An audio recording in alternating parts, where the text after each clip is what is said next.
Okay, can you imagine me love going to be? We should go to a lower. I'm boy is no problem.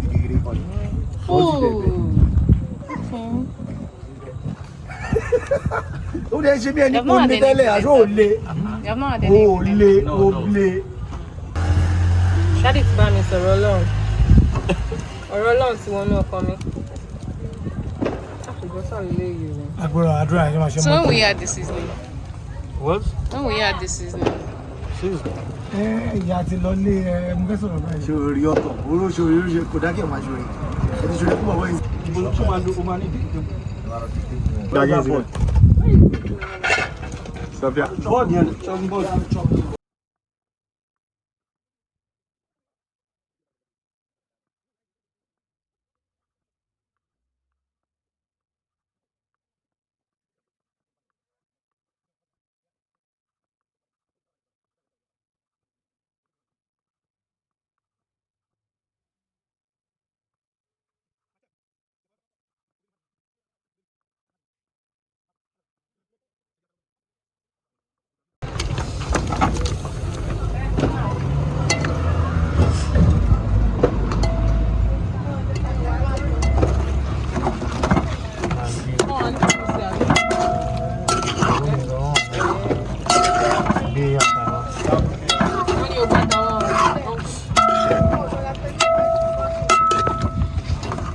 It's very red.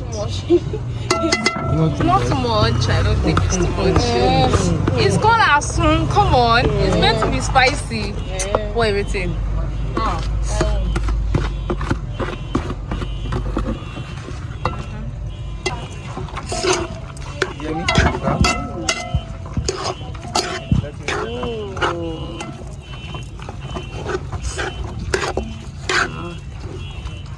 Looking scary already.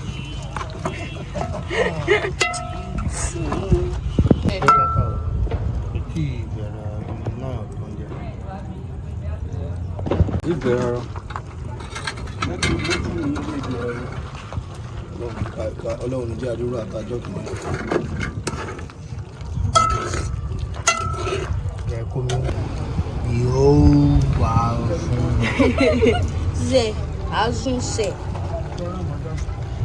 So now we're adding the spice because the water is dried up now, so we can have the spice. Oh, this one is much, oh. Are you adding vegetable? Yeah. A little bit.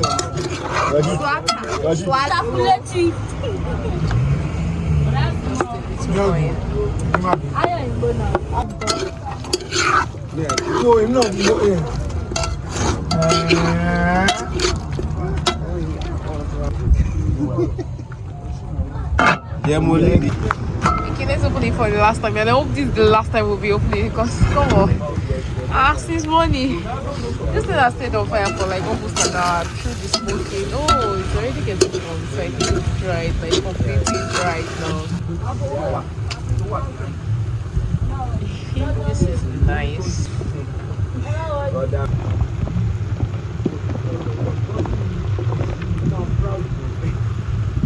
So I'm putting the onion. It won't stay long on the shampoo now. Yeah. So like It's ready, guys. This looks nice. It's not going to need a lot of onions.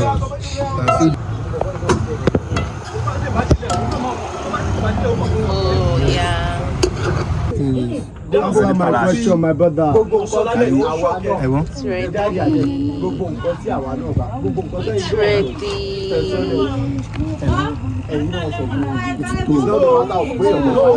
No.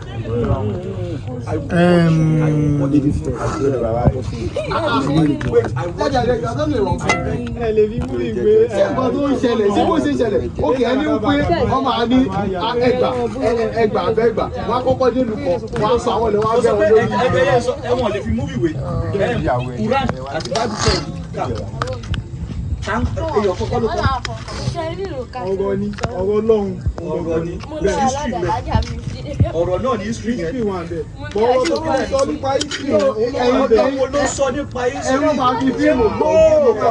Make I tell you something. Wọ́n máa ń parọ́ yẹn tọ̀ ní. Wọ́n máa ń parọ́ both Christian and Muslim. Wọ́n máa sọ fún ọ pé Bible ọ̀rọ̀ náà ló wà bẹ́ẹ̀.